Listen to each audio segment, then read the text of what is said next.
you know, it's very important for us to start looking at something beyond Facebook. You know, last week I had a discussion with one of my coaching clients. What happened with them was actually they spent a lot of money in the past, I think at least 4 to 5 years. A lot of money in terms of growing their Facebook page. I think now they have quite a number of Facebook pages, and the biggest one they have about close to more than 200 over 1,000 likes on their Facebook page. But what happened with them is this: despite having such a big fan base on their Facebook page, and in fact multiple Facebook pages, I think all accumulated, I think they have more than 500,000 Facebook page subscribers or followers.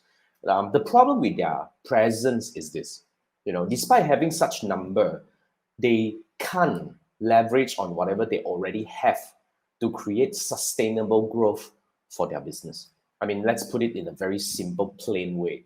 200,000 Facebook page followers or likes means nothing if they stop advertising.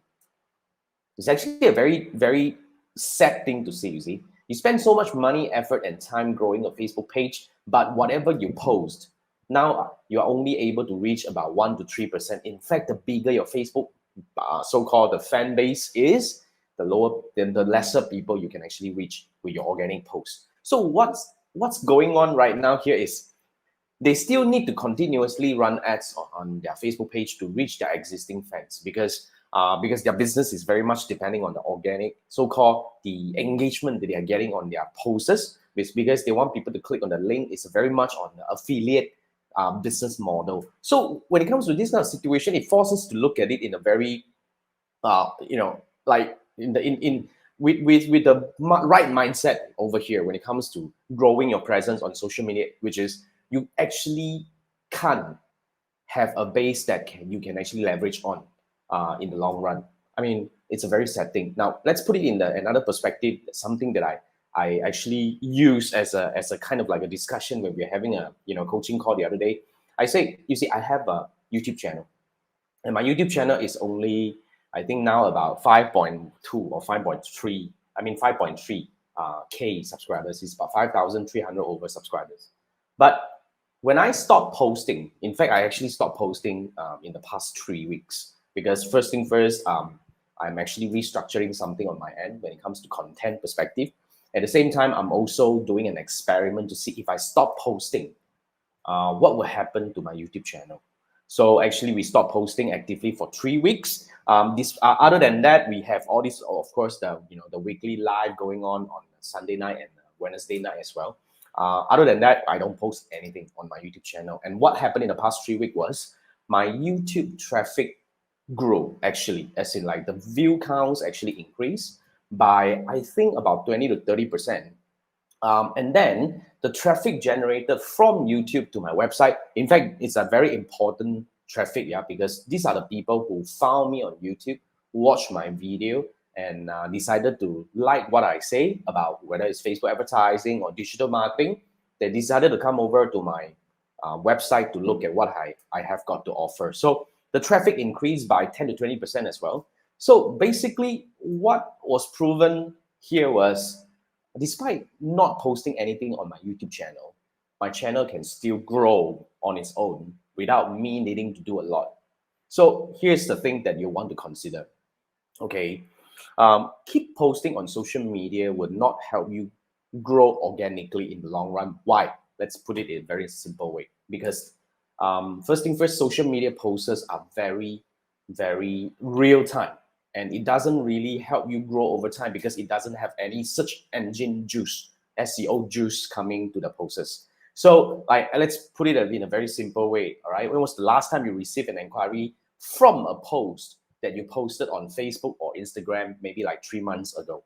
It doesn't really happen because it's all about instancy on social media. You got to keep posting in order to stay active or stay relevant to your audience. The moment you stop posting, Facebook will deem you as inactive, or Instagram will deem you as inactive, and they start kind of like sinking you all the way down. So despite how many people that you have gathered in terms of liking your page and all that, it means nothing. So that's something that is really something you have to look at. Now, on the other hand, if you build a YouTube channel, I'm not saying that Facebook ads is dying. I'm just saying that when it comes to social media presence, what you should be looking at it in a more objective way, which is social media presence are important. I would say it's still a very important thing that you have to build. But then again, you have to know what you want it to do. As in, like, social media, in my perspective, I'm actually using it to gather people who are trying to talk to me. So people who want to find out more about my programs, my coaching programs, they would DM me, they will drop me a message on Facebook, on my Facebook page. But these are the people who have been nurtured, you see. They are not the new people that I'm attracting, but I'm using YouTube to attract new people. And YouTube, on the other hand, is a very different animal compared to Facebook and Instagram, because YouTube is actually a presence that will grow over time. Because first thing first, you have to understand YouTube is a search engine. It's the second largest search engine in the world, owned by the largest search engine in the world, which is Google. So when these two things combine, it will help you generate a whole new level of search engine visibility. Just imagine for my business, right? People would not go to Facebook and look for Facebook ads training or Facebook ads coaching or YouTube marketing coaching.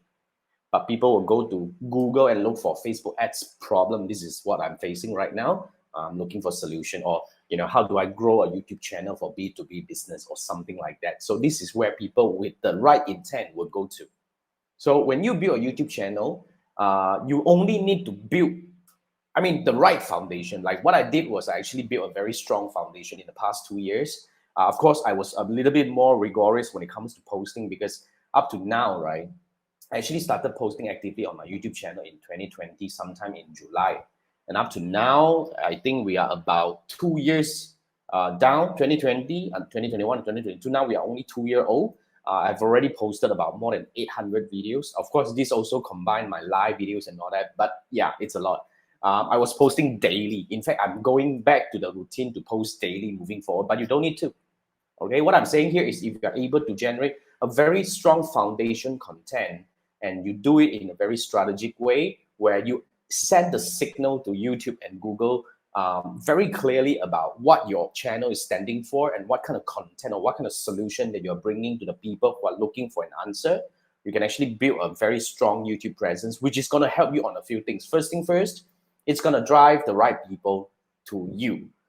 Whether you have a website or not, it doesn't really matter. So I would just want to look at the other way around, right? If you go Facebook, you attract new people if you run ads, right? But these are the people who are new to you. And if they like your page, then they will have to go through a different kind of journey in order to be nurtured and to be ready and to understand you, to know what you offer, and to buy from you. So that's one journey. But I want you to look at the other journey here, which is if a person found you on Google or YouTube and started from watching your video first thing first, the nurturing process already started right away, and you are nurturing a people who are already looking for you as a solution. So when these things happen, after they watch your video or probably multiple videos down in your YouTube channel, they are convinced, and when they come back to you to find you, whether it's on Facebook page or you have a website, then it's very much connected, and these are the people who are totally ready to buy. So the journey of nurturing is so much shortened. And when you establish YouTube as a so-called, I call this my social media name card right now for me. Because to be frank, when a person asks for, hey, Jason, how do I know if you are, what do you do? I would send people to my YouTube channel instead of Facebook page. Because when they go to Facebook page, they will be drowned by a lot of other information. But they go to my YouTube channel, they start looking at all the videos that I posted, and they started to convince themselves about how good I am, you see.